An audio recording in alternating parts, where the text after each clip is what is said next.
It's a poison. That doesn't help the stress level. No, don't do it. Get a grip. This stupid video I just showed you. I almost stroked out and died over it. You're watching a different show. It's donkey. You ain't a captain of nothing but a sinking ship. Don't do this to me, Harry. The Ohio State. It's Ohio State. What do you mean, the? 312-988-15. Hello? You tell Johnny all you've heard and seen. Sometimes it's good to just yell about football. Yeah, that's right. That's right. Welcome in. Welcome back, folks. It's getting to be crunch time. It's getting to be crunch time. And there's a lot going on, man. It's wild when you think about all summer, the dog days of summer. I always was complaining about the dog days of summer. When's the calendar going to get to football? Whatever. You wait forever. It's in slow motion. Then the season starts and you blink and it's November. It's crunch time. And of course, when it comes to Notre Dame, nothing is ever just crystal clear with Notre Dame. Have you noticed that over time in your Notre Dame existence? Nothing is ever just crystal clear where everybody agrees on the narrative and it's clear what it is. Nuance. I always talk about it on Patreon with Goolsby. Nuance, Notre Dame nuance. Always. Nothing's ever clean cut. So here you are, and we have debates over what the Notre Dame reaction should be to the BC performance. And then you have all of this playoff stuff. And you're sitting there and you're saying, is the CFP poll that comes out tomorrow going to resemble and look just like the AP and the coaches poll? In which case, I think Notre Dame people should be pretty happy. Or are those people thinking of things very, very differently than the AP and the coaches, and you're going to end up with Notre Dame at the 13th or 14th spot? I don't know. And so those are a couple of the things that I wanted to talk about today and see where you guys are at with these items. It's just everybody has a different opinion. It's so wild. I'm still getting all of these mixed reactions to the Notre Dame BC performance, just across the board. Survive in advance and Notre Dame's in the tournament, all the way to shut it down. Freeman's bad at this. We suck. Don't even bother. So the range here is wild, and I'm open to your different theories and your different ideas of how you should interpret the BC game and where we end up in this reveal tomorrow. I don't want to make the mistake, by the way.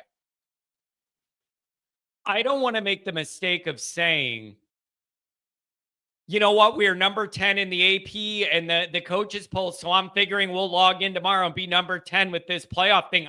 You can't think that way. You can't think that way. And here's another layer, you guys. Here's another layer. Hey, thank you. I got a handful of people lined up to talk already.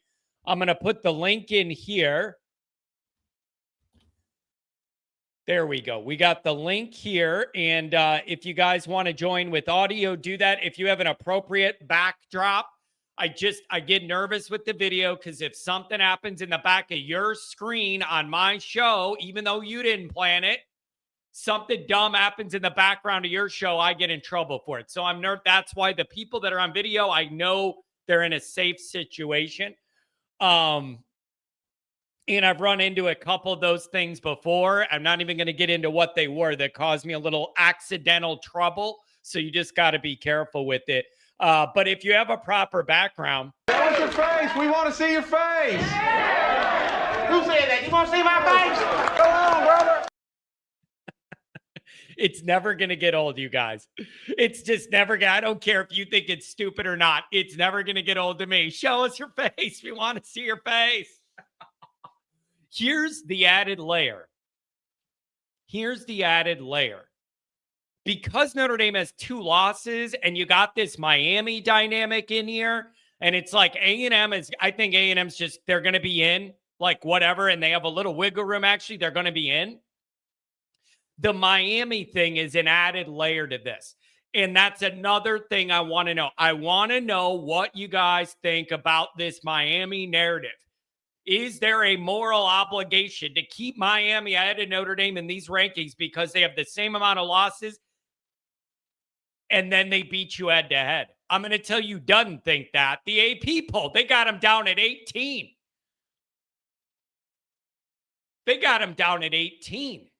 So clearly that group was like, Notre Dame's trending up, they're trending down. Head to head be damned. They're just playing worse and lost to a worse team. SMU, that's a bad loss. That team physically should not be able to beat Miami, but Miami's Miamiing themselves. They fall apart in November. Does Clayton Bigsby have any eligibility left? Let him kick. Even in the hood, I bet he could kick better than this. Son of a buck on the kickers. We'll get into that too. I got to know this kicking thing. We got to get into that as well. So I'm just saying, the Miami dynamic is interesting, but here's my take on that. Then we'll get to the introduction, a couple chats. We'll bring you guys up. I got to get out of here a little early today. Somebody else asked, am I going to do a live show reacting to the playoff thing? I don't know. I got invited to go on another show. I may do that. I don't know if I'm going to do a live show because then we're going live the next morning here. So I know it'll catch a different group of people, but is that a little redundant? I don't know. I'll let you guys know my plans. But I'm going to be doing content either way. Either I do one or I go on another show. And then we have the Wednesday morning show where we could react. So here's my thought on the Miami thing real quick. Yeah, you felt bad for Michael Urban. Yeah, he's one I really feel bad for. They fall apart in November. That's what they've done under Mario. For whatever reason, that is a team that starts hot and falls apart as the year goes along, and they have bad Novembers. I watched, there's some really good, serious Miami content creators, and I watched some of their streams yesterday reacting to this loss. Not like an 8-minute stream. I wanted to catch like an hour and hear what these guys are saying. Their winning percentage under Mario in November is like 200. It's terrible. It's terrible. They run out of gas. They run out of focus. Whatever it is, the numbers there are terrible. Now they already got a loss in November. I'm telling you, Syracuse, NC State, Virginia Tech, Pitt, they're not running all those with wins. So they're not. I'm just telling you, they're not. Their offensive numbers, you guys. Their offensive numbers. This might really good Miami podcast I watched yesterday on YouTube. They were going over the numbers. Their offensive output is like half of what it was in September, the last month. They're trending the wrong way. Teams are starting to figure out how to defend them. And it's literally their offensive output of points and yards is like half of what it was in the first month of the year. They're trending the wrong way. So then I think they're going to lose another one. So then you will lose that good loss credibility. But you also don't have to worry about them being ahead of you in the rankings. I'm telling you, they're not running. They're going to lose another one. So the AP and the coaches already have them well below Notre Dame. They looked at that head-to-head and said that SMU loss is way worse than Notre Dame's loss to A&M and whatever. It isn't just the head-to-head. You got to look at the other things too. And Notre Dame's other loss is to a really, really good undefeated team, and Miami's is to a bad team. So I'm just telling you, conceptually, that head-to-head makes sense, but there's other things about, and I'm convinced of this. When I saw how low Miami dropped in these latest rankings down to 18, when I saw that, I feel like these people are waiting for Miami to fall and then ding them because their history. All the way down to 18, like I honestly feel like they were waiting for it and then they nailed them for it hard. So I don't know, man. But that AP coaches, they didn't think at all about head-to-head. They dropped them like a rock. They see Miami trending up, them trending down. So let me get through the intro. Let me do a couple chats. Then we'll bring it up to you guys. I see a bunch of you lined up. I want to give you guys your chance to talk. Really interesting dynamic. And then, by the way, Auburn, throw their hat in the ring. New coach. You know what this coaching carousel is going to turn out? There's going to be some teams screwed.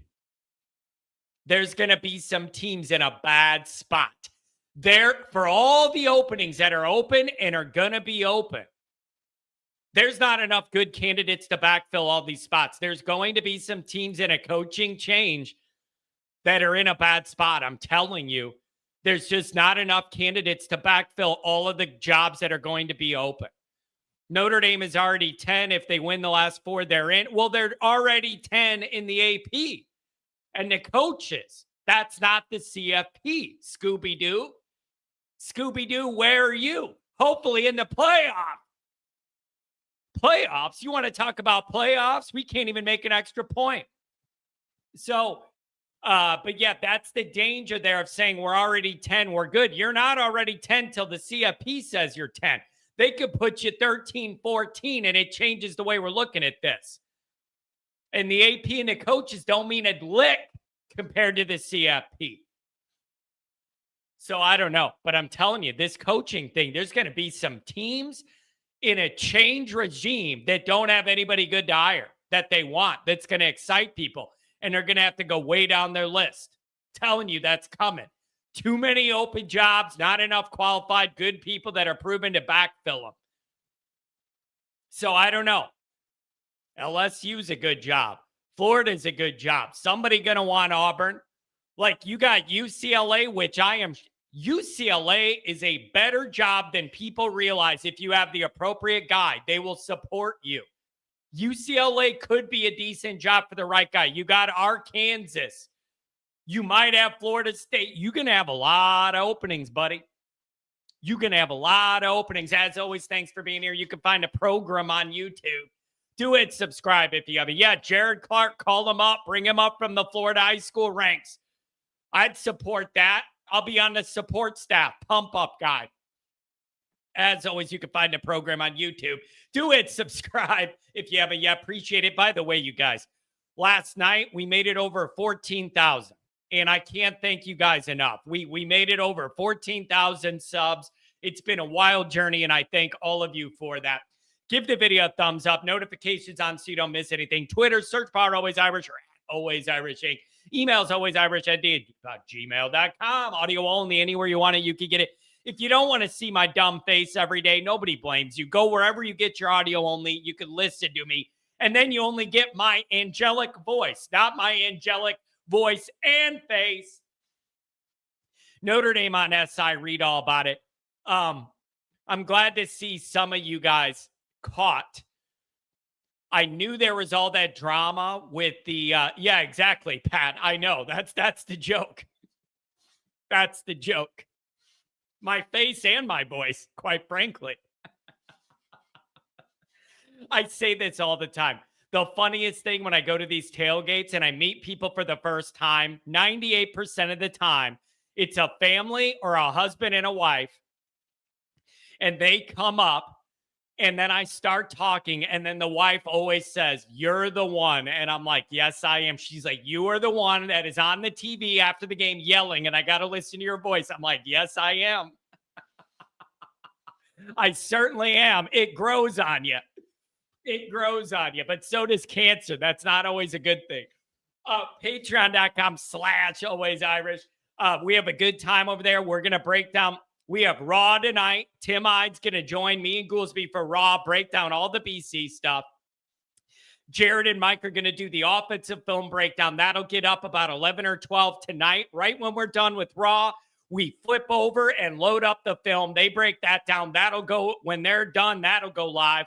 11 or 12. Content, baby. Content galore. Join us over at the Patreon. Link in the description. You are the chosen one, Johnny. I don't know about that. All right, let's look at a couple of these chats, then we'll go to you guys. If what I've seen is true, Philly special. If what I've seen is true and the kickers were laughing, joking around on the sideline, cut all three, grab some soccer guys. It's been bugging me for a day and a half. You are an embarrassment. You can't even make extra points. It's not a problem with one guy. It's three guys that cannot make routine kicks, and you think you're going to call yourself a playoff contender. It's a joke. It's a joke. So then you fail. You're only on the... These are not guys that are lining up next to Goolsby, getting the hell beat out of them, laying their head on the line every single play in the middle of this fight. No, these are guys that come in there and have one job, and they never really get hit or anything. I have no leeway for this. Totally unacceptable. Seeing those guys laughing on the sideline. If it's me, you're gone.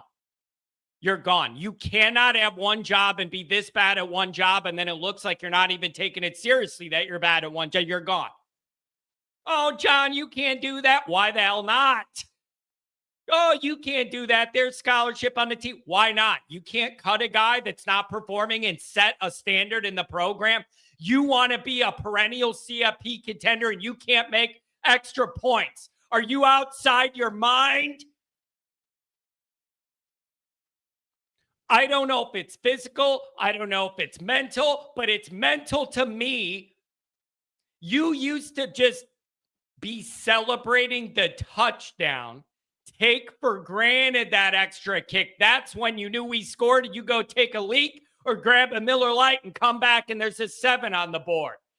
You used to never even think about it. It was so automatic. Now Notre Dame has you in a spot where you're shaking in your boots every time just to kick an extra point. Ha, ha, ha, we failed. Ha, ha, ha. We're skinny and small, not even football players, but we're here to kick and we failed. Ha, ha, ha. It ain't funny. You're not good. Go away. Not one, not two. You have three guys that can't make kicks. Sick of it. It's amateur hour. Sly Fox, good morning. Always Irish Nation. We'll find out tomorrow where we stand. I believe we're 11th. What do you say? I don't know, man. On the top end, you hope it mirrors the other polls and you're 10. Don't you got BYU and Texas Tech that are both at Notre Dame? They play each other this week. If BYU wins, Tech has a second loss. That's one spot you should move up. What if Tech beats BYU and they each have one loss? How do you do that? How does Notre Dame's resume compare to that conference that not a lot of people respect? I don't know the answer to that. I'm just asking the questions. Mikey. Morning, John. This game against BC does not define the season. I see a lot of sky is falling, but Notre Dame won. If Indy missed the playoff, it won't be because we only beat BC by 15. I get that. Half glass full of Fireball, like I'm hanging out with Phil and Erica. The kicking is the only legit concern I have. I have some offensive concerns. That offensive line is, these injuries are, it's messing up what you want to do with the offensive line. That makes me a little nervous. It does. Nikki Dean loves to be heard and seen. Maybe we should start a petition like Johnny Boy try and kick. Can't be worse. I'm not kidding you. The drunk college kids on game day, 12 Miller Lights in for breakfast, have a better make percentage than Notre Dame. It's unbelievable how a program like Notre Dame finds itself with three different kickers and now one of them is good. Not even good, just average. It's disgraceful. I don't know how you end up in this position, but you need to look at it and do something else. And I don't know how much you can yell at the special teams coach. Like, I don't know. I think this is a mental thing at this point. I don't know. Sure, Notre Dame didn't look great, but other teams Notre Dame's battling with straight up lost. Survive and control what you could control. Yeah, that's one way to look at it. Tex ND, who's coming up, by the way. Notre Dame's biggest opponent continues to be Notre Dame. Sometimes I think they believe the hype too much and think they just deserve to win. I also want to bring up, I did this show with Goolsby last night. Has anybody opened his theory that a lot of this time in the off week was focused on Navy and not BC? And no matter what you tell the guys about, we got to take BC seriously, if half that time is Navy prep, you could say one thing, we got to beat BC. But if half that time or 40% of it's spent on Navy prep, your actions are saying roll the ball out, beat BC, get ready for Navy. Is anybody open to that as an angle here? I don't know.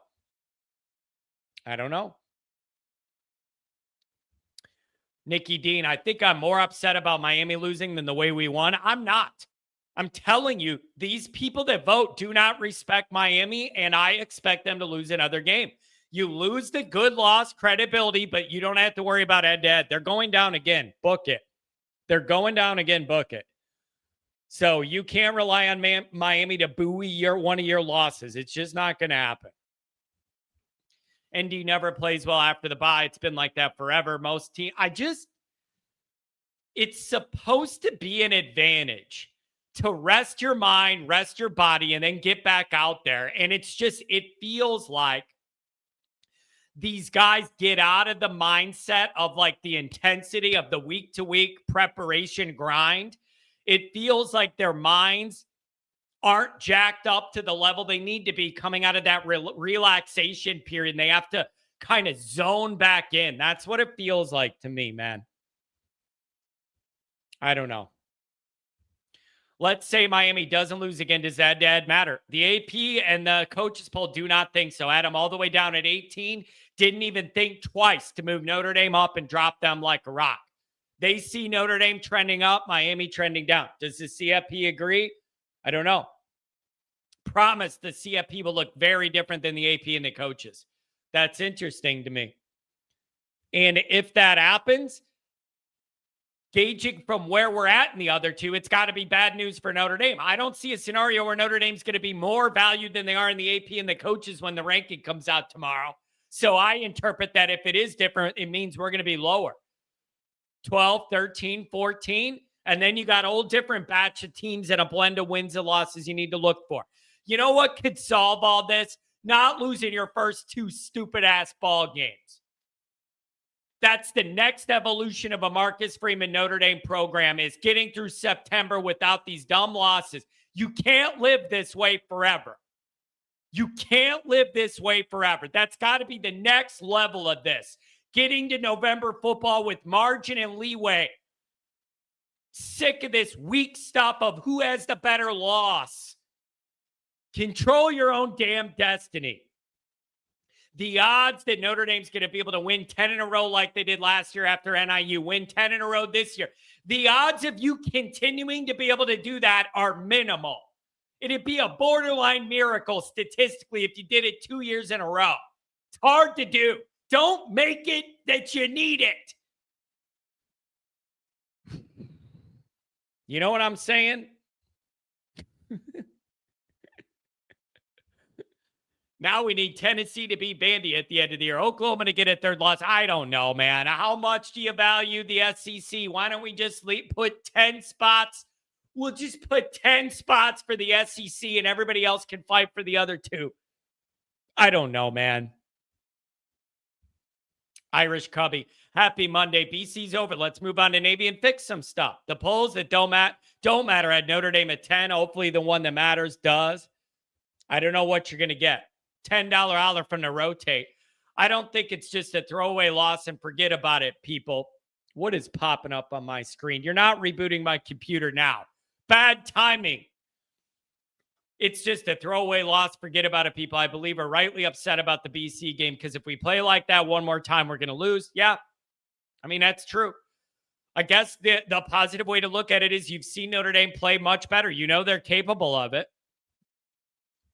$5 holler at them. BK and you Freeze have plenty of time to golf together now. Yeah, that's them and Jimbo, man. They should just build their own country club. They can all afford it. They can afford it. $2 holler for Rodney. This CFP season is an exercise in attrition. It absolutely is. It absolutely is.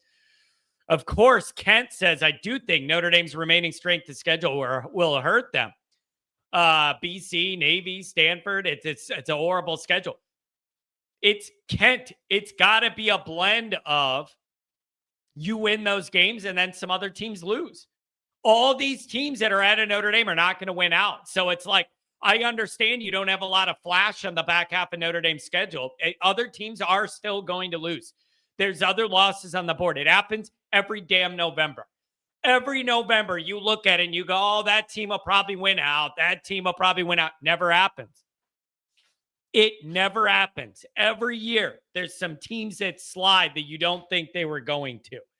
It's really interesting. All right. Let's bring up some of you guys here. Let's text ND. What's going on, buddy? Good morning. What's up, Johnny? Can you hear me? Yeah, crystal clear, bro. Nice. Well, I got some headphones in, so we'll hopefully that works out pretty good. Good to check out the new technology for Always Irish, man. This has gone pretty well. Like I kind of like it. Although sorry for everybody that I'm not better looking. You know, like Mark and Tom. You know what I mean?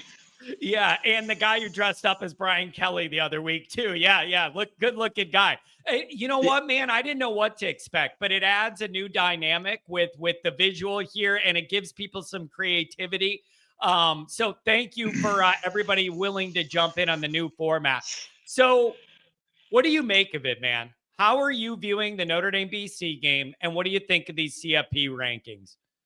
Man, first and foremost, let me just say this: congrats on 14,000 subs. That's awesome. And man, Saturday was rough. One, I was a little hungover, but I got to thank you for always being my Notre Dame therapy. Right, like always appreciative to have found Always Irish and the Kennedy family, as well as the great people in the chat. Thank you for having the YouTube chat open, because that makes the game that much better to watch in terms of, you know, some of the guys that are in there on a regular basis. So. That was great. In terms of the game, man, it was stressful. And I put in the chat before, like Notre Dame lives in like a world of opposites. Like when I think we're gonna roll, we struggle. When I think we're gonna struggle, we roll. You know, if we play against a bad run defense, we pass like crazy. If we play against a bad pass defense, we run like crazy. Like it just doesn't make any sense. It's infuriating. In terms of Saturday, it's like your mom, like what your mom would say, right? It's like, I'm not mad, but I'm disappointed. You know, I'm ready to be elite. You know, I buy into the whole like we're everybody's Super Bowl, but it's really starting to feel like it's an excuse to play down to our competition, because it really feels like when we play crappy teams, that we are playing down to that competition. It's kind of like, man, I'm kind of getting tired of the excuses. Like it's time to kind of stop all the conversations about doubt. You know what I mean, John? Yeah, I know, man. And I see all angles of it. I think what bothers me is that you had trouble coming out of both off weeks. That just keeps jumping out to me as like, what are you doing in the off week that you had one between Miami and A&M? You knew you had defensive issues, and you came out after that break at home and played even worse. And I know Goolsby said last night when I brought this up, man, they still didn't know who they could play and were working it out. And then when they changed some of who was going to play from Miami to A&M, then it was the new guy's first time playing against A&M, and you got those problems. So, like, but it's just a general frustration that you don't come out after that off week firing up, rejuvenated, and ready to go, tightening things up. And now you've done that twice. But I also see the argument of some people are going to look at it and go, whatever. It wasn't the cleanest performance over a 2-touchdown win on the road against a rival that hates you. Check it off the box, move on. At least you're not Miami. At least you're not Vandy, right? Like, at least you didn't lose this week. But then people are going to say you're making excuses. Yeah, I think there's been a lot of justification, right? And the justification this year has been like, hey, yes, every team has bad games. Elite teams have a few bad games too, and they squeak them out, but it seems like we have more than most, and I know that we're not quite, I wouldn't say we're elite yet. And I think we should be, I think, and I've never called for this year to be a championship year within the Notre Dame universe. I've always thought it was going to be like 26, 27. We're going to get some of these classes that are coming in. Freeman's doing a little bit better. And I thought that this year I was hoping would not be a rebuild, but a reload. It's a little bit of both.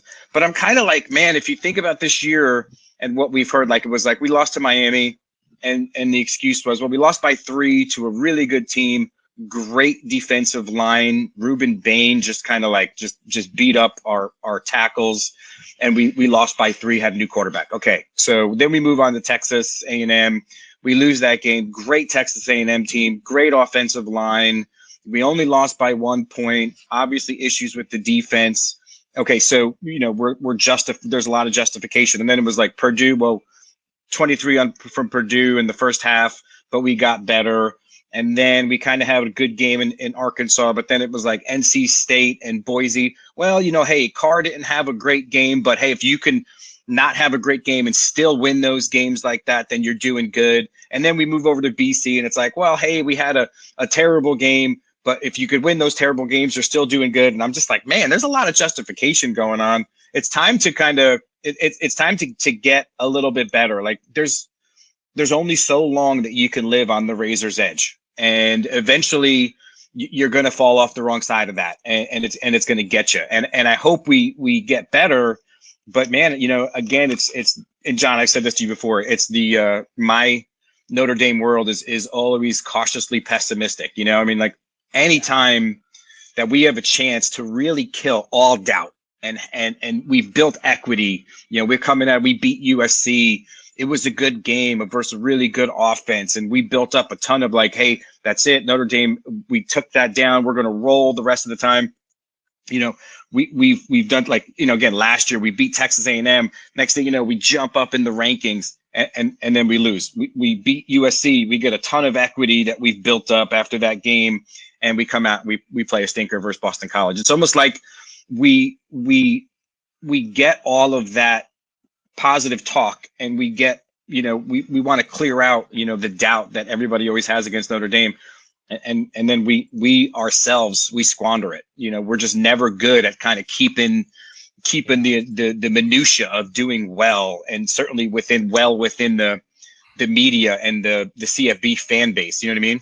Yeah, I understand the frustration. I do. And I think tomorrow's going to give you the answer of how concerning the BC game should have been. I think that'll give you the answer. Let's see where we're at. And then what do you make of the CFP, man? Where do you think we're going to be? Like 10 in the AP? Like, what are you expecting? Lower than that from the actual CFP committee? I'm expecting 10 to 12 right now. Again, like I said, Pat made a good point on Saturday night, and he said that, there's probably not a lot of people watching that game. And let me throw a shout out. Sling TV, $4.99 for 24 hours, like saved my bacon to be able to watch that game. Like that was awesome. So if there's YouTube TV issues moving forward, Sling TV 24-hour pass for $4.99 worked great, and I was able to watch all the games through there. So in terms of Pat said not many people probably watched that game, even less probably with the YouTube issues. And I hope the committee didn't watch that game because it was a stinker.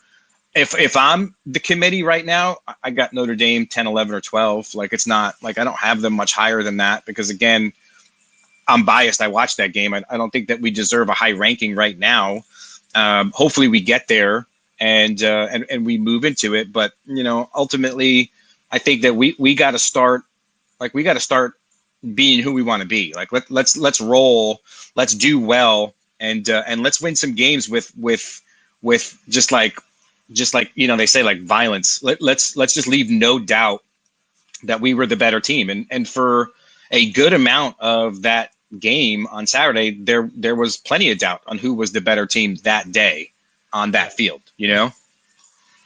Yep, it's going to be interesting, man. Well, I think we'll find out tomorrow whether just win and survive in advance is going to cut it, or if you're going to need a lot more other things to happen, style points from our end and some other dominoes to fall. We're gonna find out.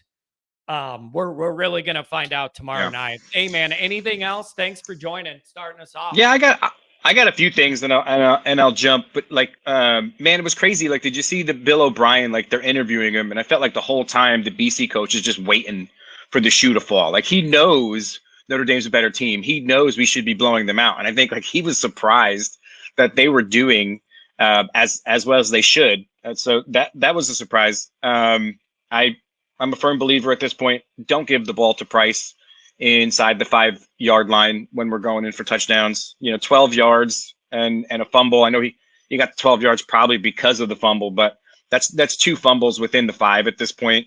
Our short yardage with the best backfield in college football is pretty terrible. And so, I the biggest is the kicking game, and I will attribute the kicking game to where we were with quarterbacks before Carr. Now, we're certainly not settled in the quarterback. Carr is still within a few games within his Notre Dame career. But we've been going to the portal every year for kickers. We've been going to the portal every year for punters. And the kickers have been worse because the kickers every year, right? It was I can't remember, it was Schrader and Spencer, and now we got these guys. And there was some inconsistencies throughout the year for all of those guys. They had good legs. Some of them came to play when we needed them, thank goodness. Certainly like during the Penn State game. But we've had kickers in the portal every year. And then you look at and I know it's different, but you look at Randall, the punter. He was okay last year. Like he was okay. But this year, second year in the program, second year playing football, he's done a ton better. We're not using him a lot, but his punts have been fantastic. I think we need to find a guy, get that guy in the system, and let him stay in the system for at least 2, if not 3 years, because we need to have some consistency. What we're doing is not working. Yeah, I think for a while, Notre Dame's theory was theoretically they could always go to the portal and pay the best free agent kicker to come from wherever and just come in and be fine. Like they thought of that, but then they recruited what was supposed to be one of the hot high school kickers too. I don't care who it is and where you find them. A soccer field, I don't care where you find them. Somebody's got to be better at this because it's going to burn you eventually. If it isn't in the regular season, it's going to be in the playoff. You just cannot afford to leave points out there at all. And they showed him on the sidelines laughing, which really burned me up. I know you talked about it before. Those kids look like they were 12 years old. Like, it was crazy how young they looked. So, yeah. Johnny, listen, as always, man, I appreciate you. I appreciate the entire chat. Mark cracks me up. We were thinking about candy bars for the game this past Saturday, and I sent Mark a picture of some goobers, and I said, this is my candy for the game on Saturday. But just all in all, man, thank you. Thank you for all you do. Again, congratulations on 14,000 subs. You are going to continue to grow. And I'm here for it, man. Love watching it. So you have yourself a wonderful day. And to everybody in the chat, appreciate you guys as well. Just great people all around. Thanks for the kind words, and really glad that you're a part of the Always Irish family. Now, we love seeing you at the events, and thanks for always being around, man. Have a good Monday. Oh, what a good start. That's a good start. Okay, here's one thing I brought up before. When you look at the point spread and how much Notre Dame was expected to win by, and you look at the mistakes Notre Dame made, they would have been right there about to cover the spread if you don't fumble going in the end zone, you don't get stalled on a couple 4th downs, and you make some kicks, you kind of would gain another close to 14 points. And you're right about where Vegas was right where they had this spread. Notre Dame just didn't do what they needed to do. But if you think about it that way, Vegas was spot on. Notre Dame was in position to cover, but they just didn't. They just didn't. And that's on Notre Dame. Bobo, my God, when is the championship year? Let me ask this. How is my volume low? Let me look at my volume. Let me see.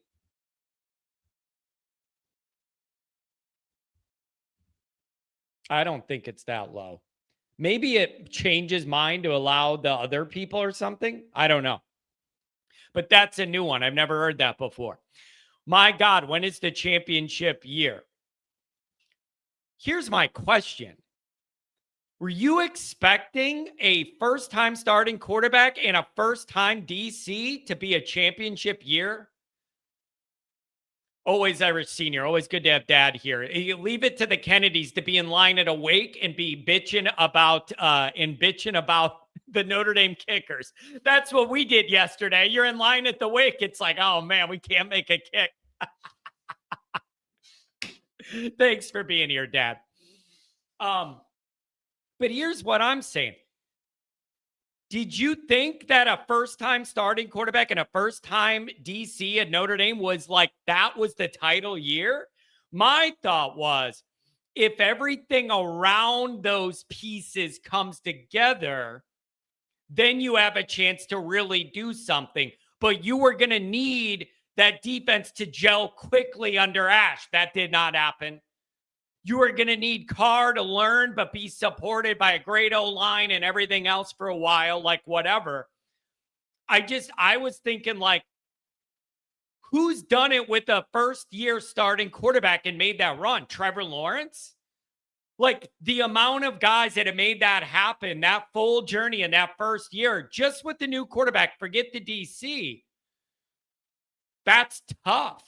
I always looked at it and okay, Jameis. Okay, so winning the Heisman. Guys that are Heisman. Lawrence and Jameis, right? Didn't Jameis win one? So I was looking at it like, if everything around those new pieces gels, then you're in position to go do something. So I don't know, man, but whatever. I don't know. I mean, I get it. And like Goolsby's been talking about, the next 2 to 3 years should be that window when Carr's more mature and you get some of that other talent in as the recruiting has gone up a notch. Like those next couple years. Tua, but was he a freshman doing that? I don't know. It's interesting. Yeah, that's fair, Andrew. It's safe. That A&M game is a killer. That A&M game's a killer. Good morning, Pat. Morning, John. So I think they fall at about 14. That's where I put them. That's a big drop. Why? Because people have that 10 in their minds from the AP. I don't know why. Because the AP has it. It's because the AP. And first of all, take the coaches poll as an example. We know Marcus Freeman's predecessor didn't actually even vote for it. He assigned it to like an intern or something. And this isn't to pick on him. Let's just give an example. Most of these coaches, it's not like they're out there watching the games. They hand it off to somebody to do it. Very few of these coaches take it serious. So the coaches poll is worthless. And then the AP poll is just a bunch of sports writers. And they're dick.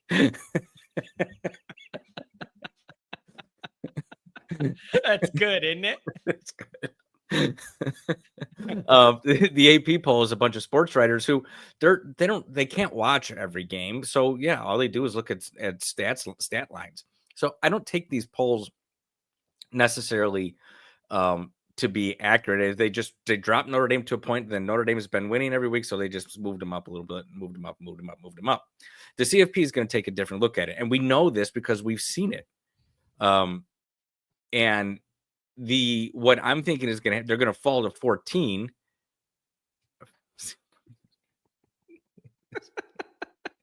All right, I had serious stuff to talk about today. Have yourself a Monday morning. I like the maturity level in this chat.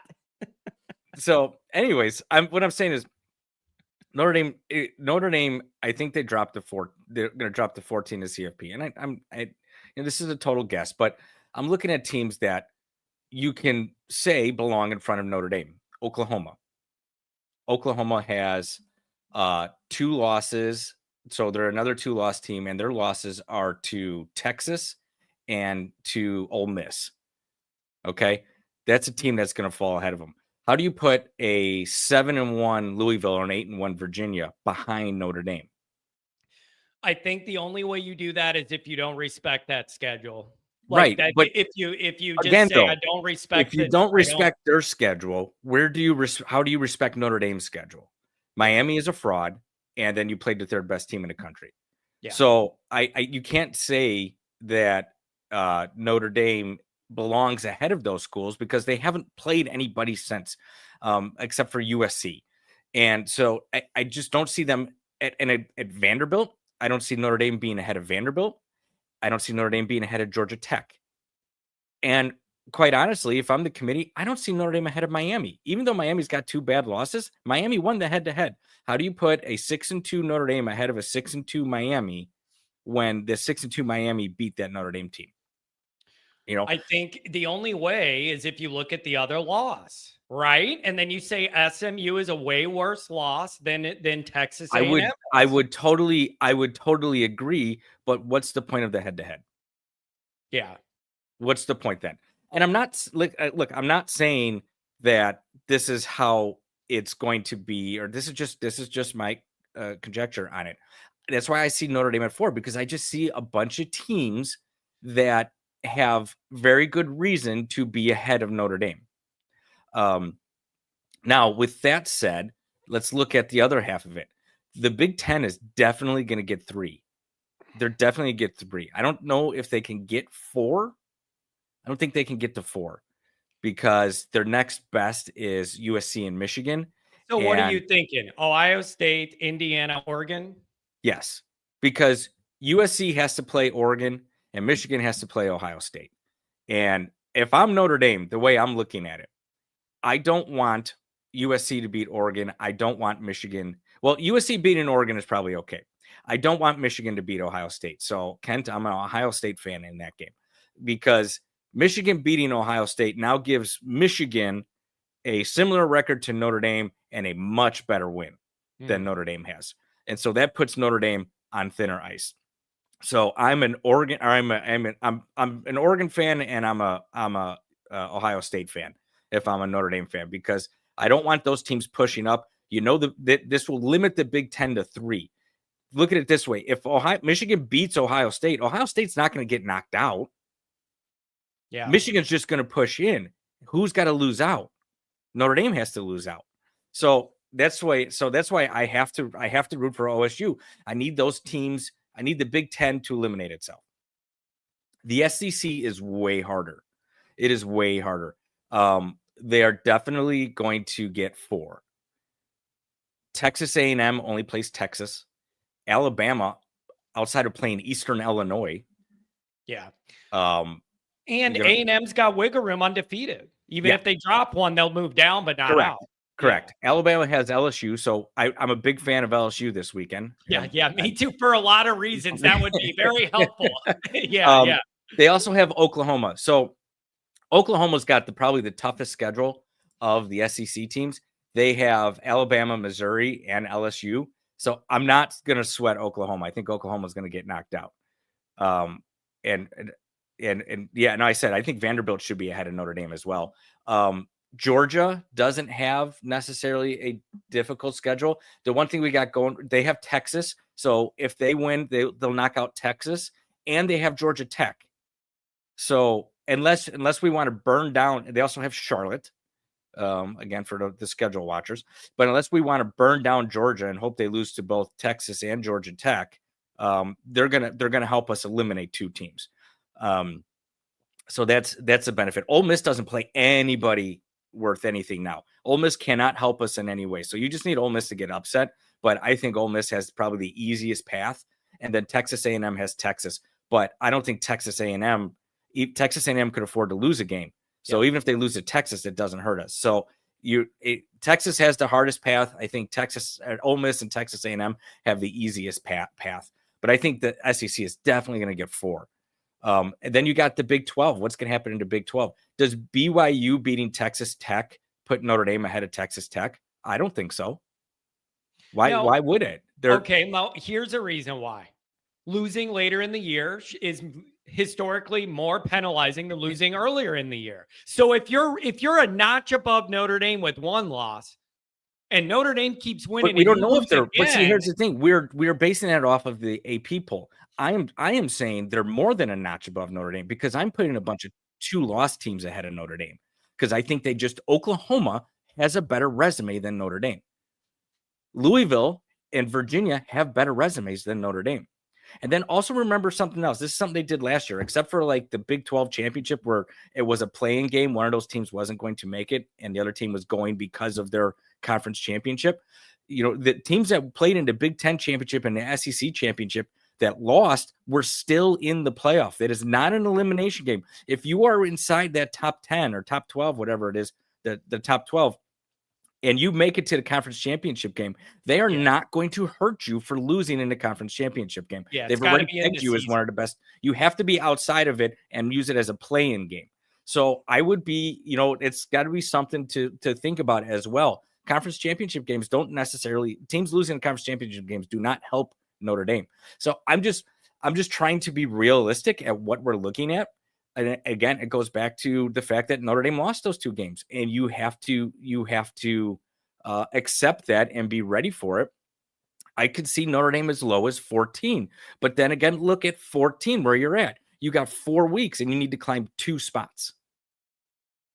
So it's not unimaginable. You do have a bunch of these teams playing each other, so it's not unimaginable. And I think Notre Dame can do it. So I still think the path for Notre Dame to the playoff is there if they just win out, but it's definitely a narrow map. It's not as easy as it seemed last year, where I never had a doubt as long as they won out. I was more questioning whether or not they get a home game. I don't care about a home game. I just want to get in. That's where I'm at on Notre Dame. So yeah, I think you have to be an Ohio State fan. I think you have to be an Indiana fan, and you need to be an Oregon fan. You need to be an yeah. Now, let me ask this. Is Notre Dame actually another further spot removed than what we're saying because of that guaranteed spot for the non-power team? I think there's going to be 2. There will probably be 2 spots just because of Notre Dame. But that might be right. You might, if you fall at 14, where I'm thinking they're going to, and guys, I'm not saying this is what's going to happen. This is my belief. I don't want people, oh, you were so wrong. It's very well possible. This is just my speculation. You're right. You might actually, you come in at 14, you might be 15 in reality because you have to worry about Memphis. So that is something to think about. But I think in the first poll last year, Notre Dame was at 16, right, when it came out. Somebody fact checked me on that one. And so they played from 16 all the way up to a playoff game. So it's not that hard to imagine Notre Dame making it in if they're at 14. But I just see a number of 2-loss teams in the country right now that rightfully deserve to be ahead of Notre Dame. But at the same time, there are some that are going to play each other out. But the schedule, really, especially the one that scares me the most, is the ACC, because they don't cannibalize each other like the SEC or the Big Ten can. They don't. Their schedules are really, and usually, if like last year or previous years, just in general, Notre Dame was the program cannibalizing the ACC, and it's actually the ACC that might hurt Notre Dame this year. Yeah, it's man, I don't know. All I'm saying is you can't put yourself in this position and expect to make it out of it. It is every year. 100% Notre Dame's fault. And now let's go ahead. It's gotta be the next evolution in the Marcus Freeman Notre Dame program is being later in the season in fine playoff position with some wiggle room. That's gotta be where this goes next. Yeah. You can't be losing in September and multiple time. Like, you've got to find a way to get later into the year in good position where your back is in. When the first poll comes out, you're at 6, not 14. Yes, that has to be. You can't. Like I said it on Saturday night, he puts this team on the brink, but then he brings it back in. That's too stressful. You don't want to coach like that. You want to be a lock, and it's more about where you're seated, not if you make it. But this is the position we're in. So yeah, there's There's still a lot to learn from Marcus Freeman. I still think he's one of the best coaches in the country, but there's a lot to learn. Now let's actually talk about the Notre Dame football team. I don't think in particular it's all that good. Let me put it this way. If Indiana was good enough to be a playoff team last year, Notre Dame is good enough to be a playoff team this year. Okay, so for that comparison. But as far as whether or not Notre Dame can win, you have issues in special teams. You have major issues on defense still. I don't care what anyone says. I totally agree and believe they were preparing for Navy during the bye week and they were looking past Boston College. That makes total sense from what we actually saw versus what we're used to seeing. That makes total sense to me. But at the end of the day, you still have gaps in coverage. You still have a pass rush that can get home, but then will disappear for a little bit. You still have tackling issues. You can't get a first down from 3rd and 2, and you give it 2 tries. You're turning the ball over in the red zone, and you don't have a kicker anywhere on the roster.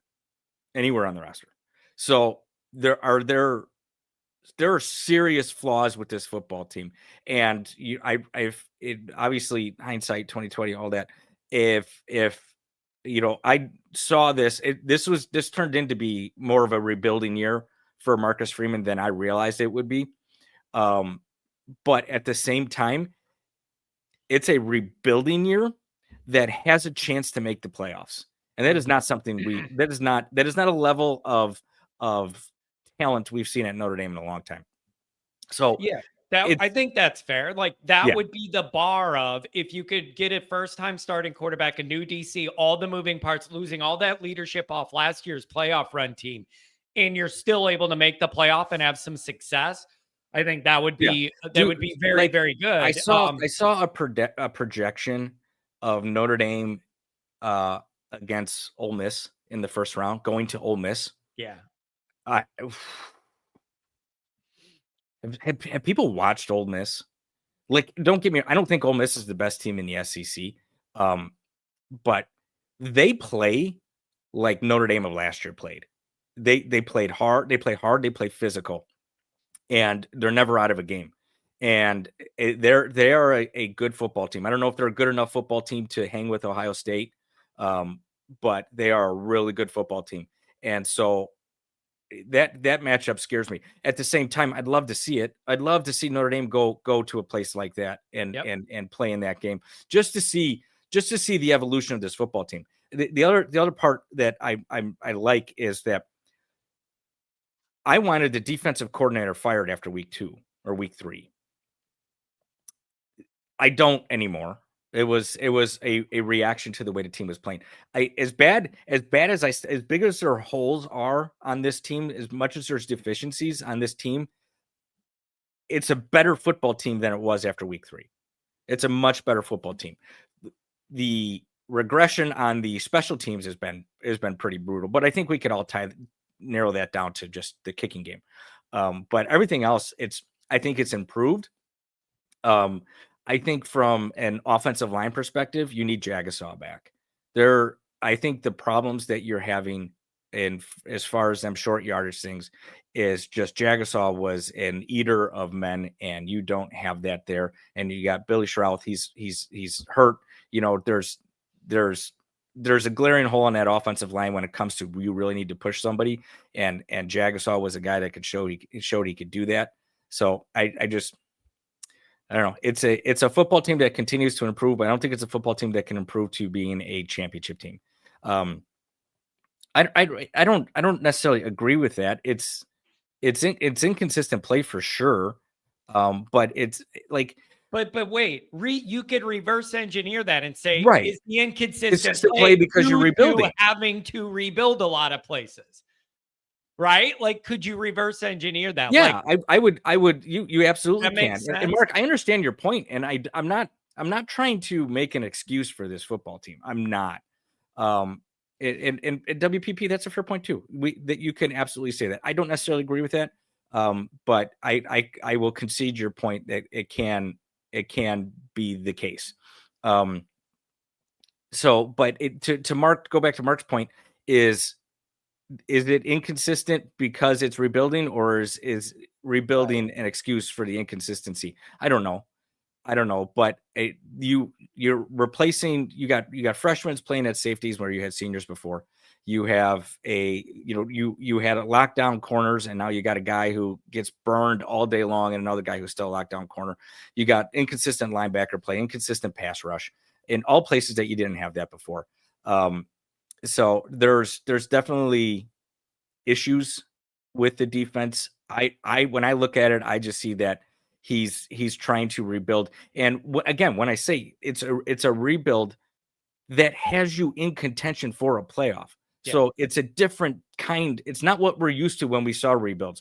Our rebuilds were at a different level. Right. The rebuilds we saw before were 8-4 teams. This is going to be a rebuild with a 10-2 team. That says something about this coaching staff. Every program can go through something like this. It was the Saban years where your rebuild was just throwing another 5-star player in there. That's not the case anymore for everybody except Ohio State. Ohio State maybe is the only program that is truly immune to having to rebuild. Yeah. Yeah. It's so I don't know, man. We're going to get a lot of information. Tomorrow night, we're going to know the scoreboard, and we're going to know exactly where everybody's viewing this. The people that matter view this. And then you will know where you're at and what you need to do. But I think a lot of people saw that 10 coming out from yesterday. That's the hope. I'm not going to be shocked if they're a few lower than that. Yeah, I don't take a lot into those polls anymore, because at the end of the day, they're not going to matter. And I just think those polls are lazy. If team wins, they move them up. They don't really look at, honestly, everyone go back to what they were. Everyone go back to how they felt on Saturday in the post-game show, and tell me you think Notre Dame is the 10th best team in the country. Yeah, it's I don't. Yeah, I'm not saying they can't be. I'm not saying they can't be at the end of the year, but right now I don't feel like they are. Yeah, it's going to be interesting. So we will get the reasoning and rationale from the committee. 27. Yeah, we'll get the rationalization tomorrow from the committee. We'll know where we're at, and then we're going to see and wherever they fall, I don't think any Notre Dame fan should be upset about it. Like, it's not favoritism to Notre Dame if they come in high, and it's not disrespect to Notre Dame if they come in low. It's you put yourself in a bad position. Yourself in this position. Like, you right. And so, there's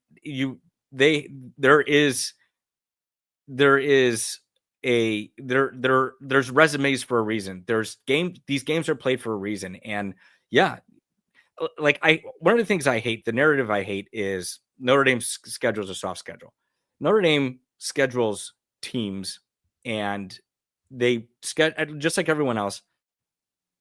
No, we know that's not true. Just like everything else that happens, when you put these teams together and you make these schedules, a year in advance.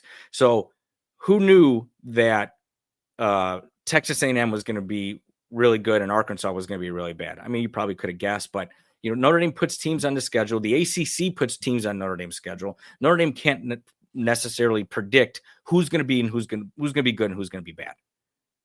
That's not, Notre Dame can't help that. They set their schedule years ago. But if you just win your games, it doesn't matter that much. Correct. Correct. That's what it comes down to. Or you end up with one loss, you're in it. Pat, really appreciate you joining on a Monday morning, buddy. It's good. You could tell your boss you were working hard first thing on a Monday morning, buddy. He's not. He's in California. He's just getting on now. It's a good time for me to jump off.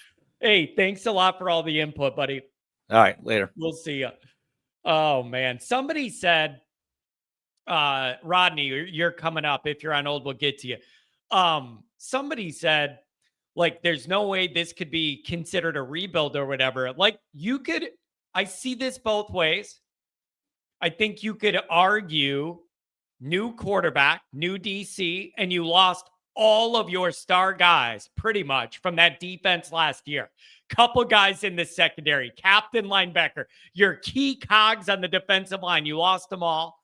So, like, the idea would be, I think, if you're rebuilding a little, it's at a level that's high enough that in the midst of retooling all that, you could still make the playoff. And then once your hat's in the ring, you could get hot, put it together, and make another run. And then you're also gaining valuable playoff experience by doing that for Carr and the young guys on this team, a younger nucleus of this team.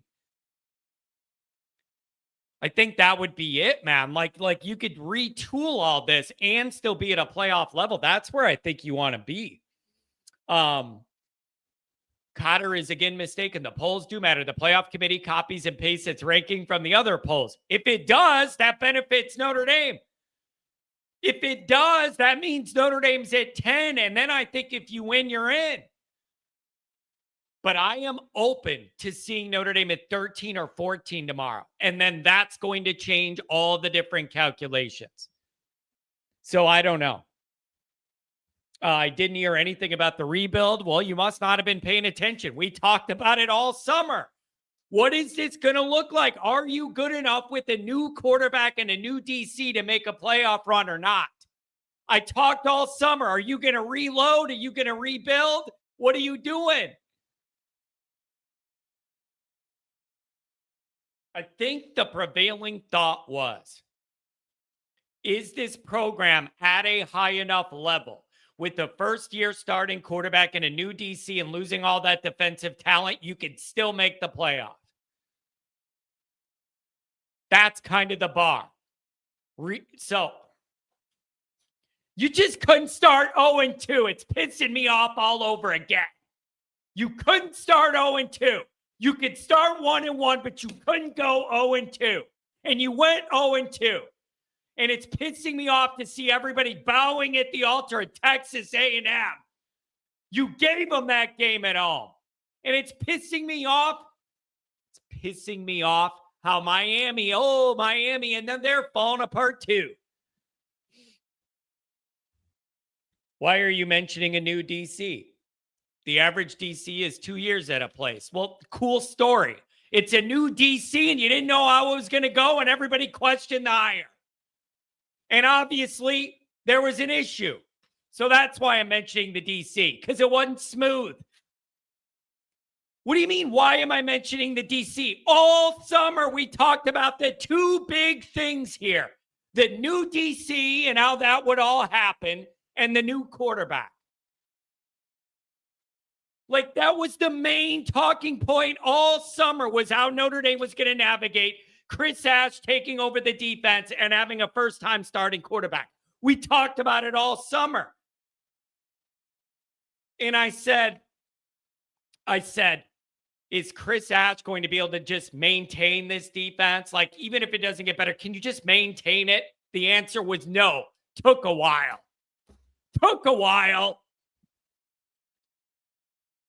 Chris Ash in the defense was on Freeman ultimately. Everything ends up being on Freeman ultimately. Sometimes people put something about Freeman in there because they think that I will criticize everybody but Freeman. The special teams, the kicking falls on Freeman. Those first 2 weeks, the way the defense played falls on Freeman. Like, yeah.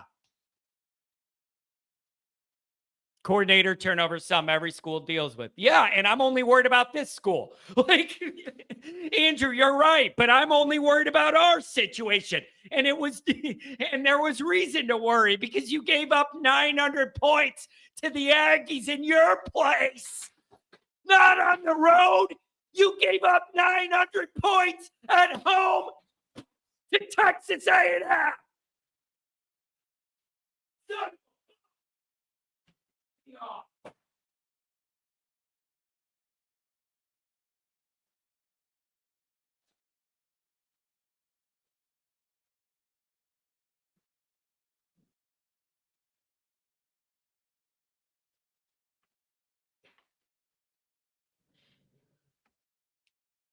Pisses me off. No excuse. And now they're getting all pumped up. One of the best teams in the country. You gave up 800 yards and points in your building. In your building.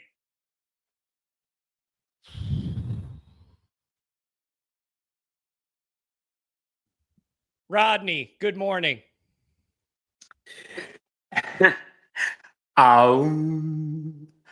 Oh. Yeah, I need serenity now, bro.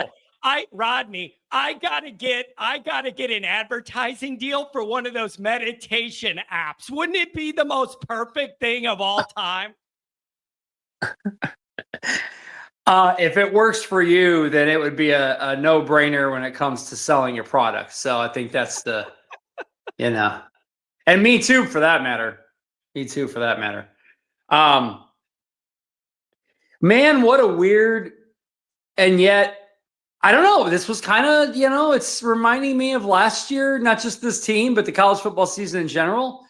It's like, it is a season of just attrition. It's like, who can do the least amount of negative things to still stick around in the playoffs? I saw them play that game. I had to go watch it and rewind. I couldn't find the game anywhere. I didn't have ESPN. Wasn't going to. That's good to know. The caller earlier talked about the $4.99 Sling TV thing. I will absolutely probably go to that next time. I didn't realize that existed because I don't want to pay some $25 to see something and then not use it again or forget to cancel my trial or whatever. So that's good to know. It's like, Rodney, how mad are the people that spent a bunch of money and had all those headaches just to be able to watch the BC game? They wish they would have just saved their dough. Yeah, man. And I'll be honest, John, I don't watching the game and replay. Golly, there's and I didn't see every play because I didn't watch the entire game all the way through. I watched like the extended highlights but I counted 19 points left on the field, and there probably was a couple more because of plays I didn't see. So, a really bad floater of a deep ball by Carr, Jadarian Price fumbling at the goal line. Was it one or two missed field goals? Definitely two missed extra points.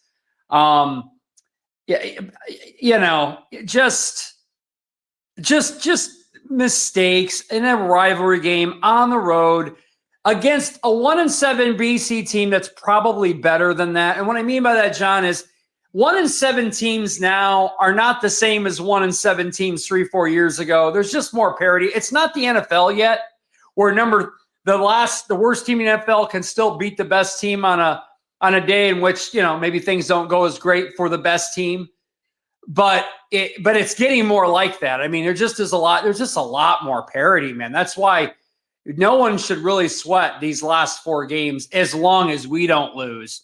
And as long as, that was a kind of a stinker. In the grand scheme of things, but we got 4 games to make up for it. Yeah, I agree with Pat as far as we could be lower than we think going into the playoffs. Maybe we're, probably a high end of 10, low end. I disagree 14 though. John, here's the thing. This is the real big point I want to touch on.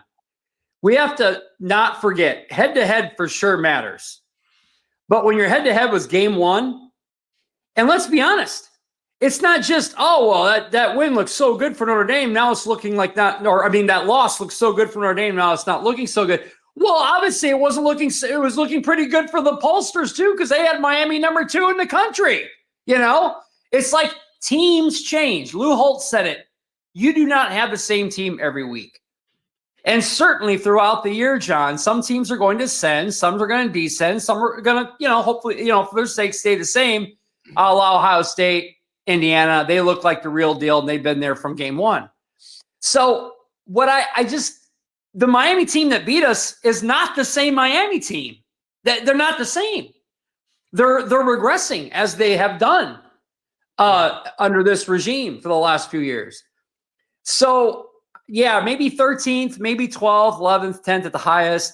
But we're going to be right there. I'm really not that worried. There's going to be more teams. Let me ask Rodney, do you still believe that regardless of where we end up tomorrow night, 10, 11, 12, 13, 14, somewhere in that range, I think is likely. Are you still a believer that if we just win out, even if it isn't like winning by 30 every week, do you think wherever we fall, that if you end up 10-2, you're still going to find your way back in there? Yes, I do. I think we're going to find a way in there. I would, again, John, anything is possible in this weird season and the way things are. It's like every 3 games, it seems like new teams, are in that conference. We were definitely a top 10 team after USC, right? That's what we all thought. Oh, there's no way we're obviously a top 10ish team. Now we're thinking maybe we're not. Just relax, man. Again, resume matters for sure. Resume matters. What do you look at you casually? Just relax, man. Yeah, a real strong point of mine. I know. Going back to that meditation app, it makes its way back into the show. But really, I mean, there's so much criteria. Obviously, resume matters, but so does, again, the eye test. That Miami team isn't the same one that beat us in game 1. Come on. And there's other teams that are getting better. There's other teams, USC and Michigan are looking like pretty decent teams right now. Well, we beat USC 2 weeks ago, so that looks good. We got 4 games, man, to prove it. And Kent, man, I hate always or never. Notre Dame never shows up. Oh, they never show up? Come on, man. Yeah, they never show up. Well, no, they show up most of the time, and sometimes they they have a brain fart like they did yesterday. I mean, come on, man. Ohio State and Indiana. I get what he's saying, but it's like Notre Dame never shows up. Well, man, how did they make a playoff run to the championship and do all that then if they never show up? And John, that's you want it. They don't show up all the time, which is what I need. But they do show up sometimes, just not enough. Well, and the thing is, what we're looking at, what I think is kind of a tweener year. It's not quite a rebuilding. Now he's saying, not since 36 or 88. Well, yeah, if showing up means a championship, then we haven't shown up most of my miserable existence of a life. Well, look, we showed up to that game last year. At least we did in the 3rd and 4th quarter. But yeah, great point, man. Ohio State, look, man, you guys are the cream of the crop right now in college football. No question. Indiana. God, they're looking great. A&M looks really good. Outside of that, man, everybody can be beaten. Anybody can be beaten. I'm telling you, man, these last point. It's obvious, man. We play a lot. I think the reason why you see these inconsistencies, we play a lot of different players, man. Freeman uses a lot of his team. I mean, there's not a lot of bench warmers, and pretty much everybody's getting their shot. That, if we get in, and I do believe we will, that will play dividends in the playoffs as it did last year. Okay. So things are going to start becoming a little more consistent, I think, now, as a lot of these players that have gotten a lot of playing time that were, didn't have a lot of playing time before.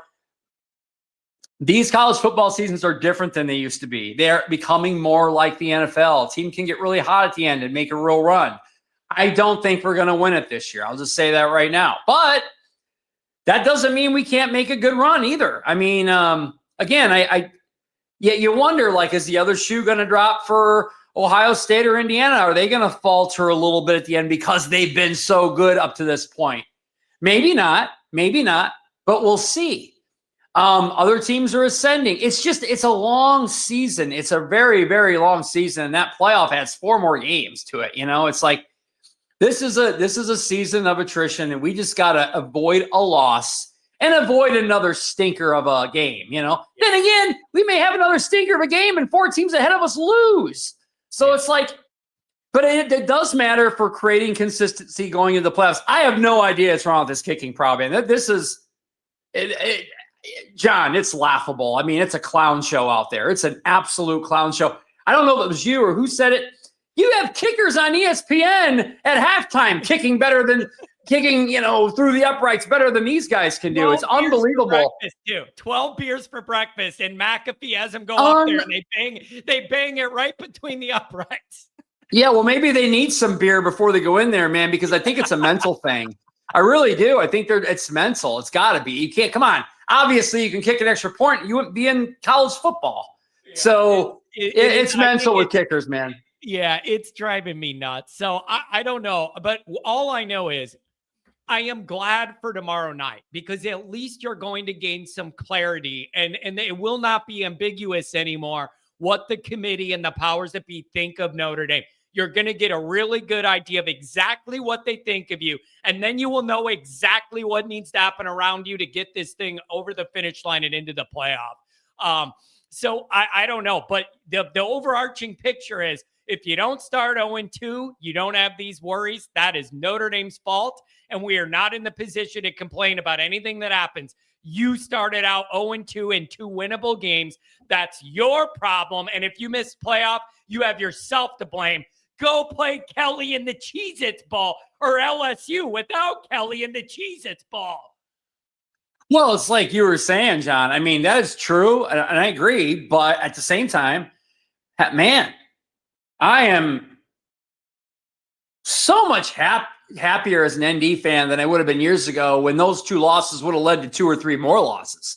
I mean, who loses 2 games at the beginning, or like they did to Northern Illinois last year, and makes a run like that? So while you can blame him for the early, you also got to give him credit for the ascension afterwards. I mean, again, this is another step for Freeman, getting his program more consistent.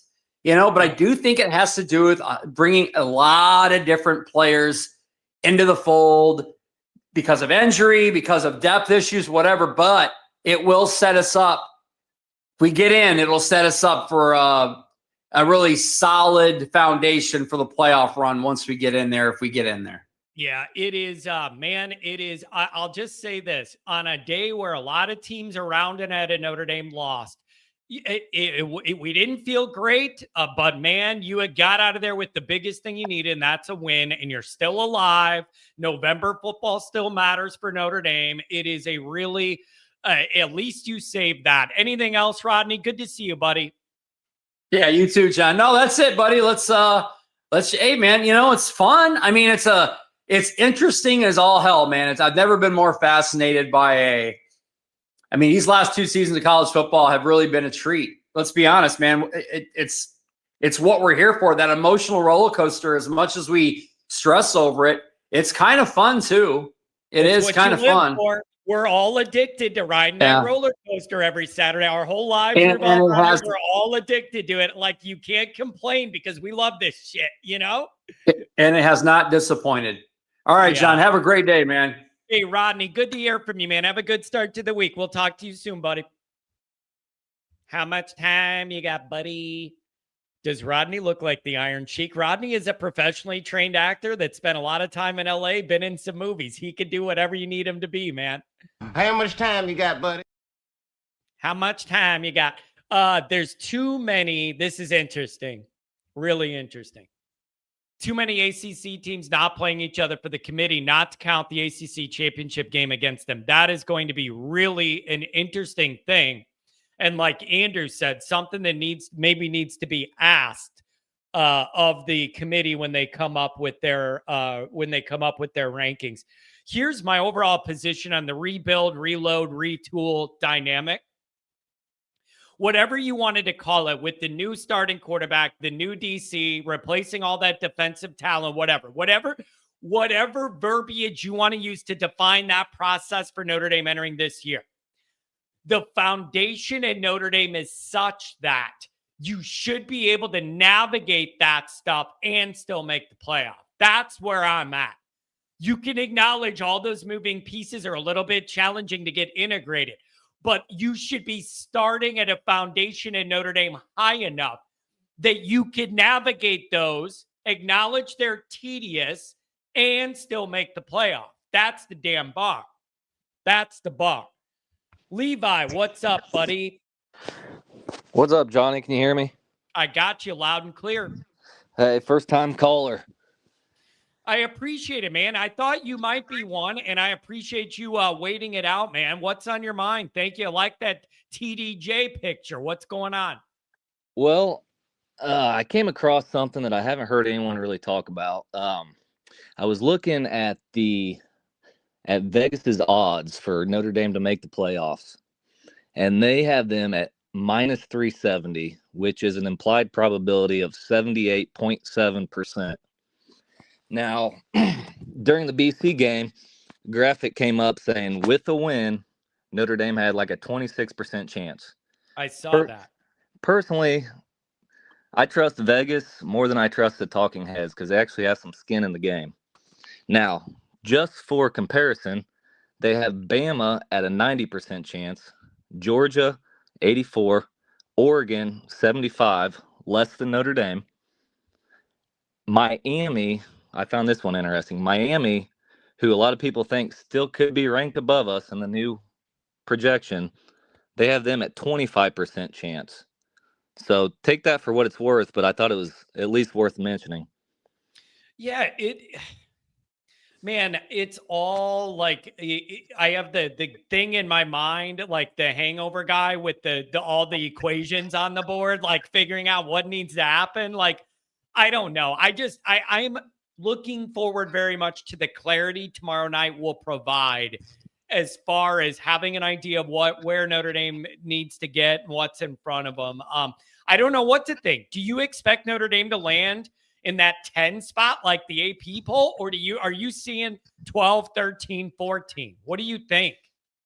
I think we're going to be 10 or 11, somewhere right in there. I don't see how. I mean, a 10-2 Notre Dame should get in every single year. And I know BC was a terrible performance, but I don't know about you, but when I was watching the game, I was just annoyed. I was never actually worried we were going to lose the game. And normally that would be a game that Notre Dame would lose. 3 or 4 years ago, we lose that game. But I think we finally got enough talent on this team that it kind of saves us in those situations. Now, Notre Dame, we get up for the big games. Look how Marcus Freeman coming out last year against Texas A&M, this year against USC. He gets our team fired up for these big games, and for whatever reason, these lesser teams, we just don't come out playing like we should. But we get in the playoffs. I like our chances against anyone. I really do. Yeah, see, that's the other thing I wanted to bring up. A bunch of the messages I received during and after the BC game were this, even if you made the playoff, why worry about it? You're a one and done anyways. Look at how we're playing. I sincerely believe that if you made the playoff, everything would be different. You would have all those weeks to prepare and get right. Notre Dame usually shows up better in the big games. You could argue Miami and A&M, but it would be a whole different deal. It's not like what you saw against BC is how Notre Dame's going to play the rest of the year. You know, like it isn't that bad that they're locked into playing that inconsistent every week, and you would get that in the playoff. I don't believe that. I just understand people were pissed off. They just expected more. Right. And I mean, I'll admit I was annoyed watching it because we've all seen it before. But after the game, after I had time to think about it, I feel good that we came out of it with a win. You know, now Freeman has something to get in their ass about this week, and they know that they have to come out and play their best game every single week. And I think they will. I think we're going to run the table. I think we're going to make the playoff, and I think we're going to make some noise once we get in, because if you put us on a neutral field, I think we're almost favored against any team other than Ohio State, I would think.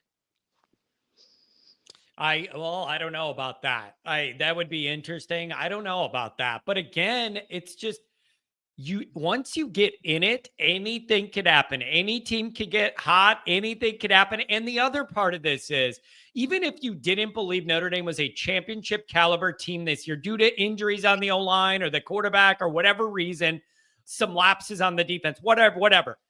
There is invaluable experience for the young core of this team to get in the playoff and have that experience anyways. So there are overlapping benefits to making in, even if you don't believe Notre Dame has a title ready team this year. There's a lot of advantages if you got Carr in a playoff game just for the experience, and then you see if you can win it. I mean, see if you can win a couple games. Yeah, there's no doubt. I mean, like you said earlier, I don't think we really should have come into this year expecting a championship. So once we get in, assuming we get in, we're playing with house money. It's experience for Carr and our young team, and it just puts us in a better spot for next year. But while I'm on here, a couple more things I wanted to mention.